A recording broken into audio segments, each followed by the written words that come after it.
Salam dostlar, ardıcıllıq mövzusuna aid belə bir sualın həllinə baxaq. Ayın ardıcıllığının ilk n həddinin cəmi sn bərabər 3n kvadrat plus 5n olarsa, a4 plus a5 üstəgəl a6 üstəgəl a7 üstəgəl a8 cəmini hesablayın. Bu sual üçün biz S8-i tapsaq burada, S8 elə A1-dən A8-ə qədər olan hədlərin cəmi olacaq.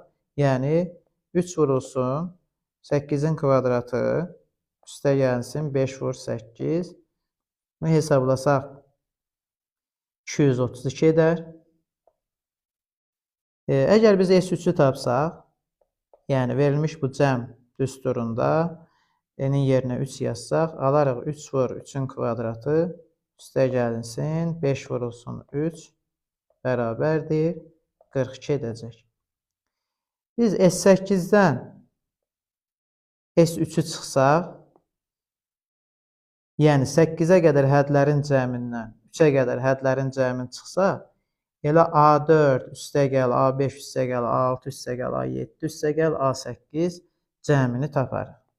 Deməli, 232-dən çıxarıq 42-ni bərabərdir 190-a.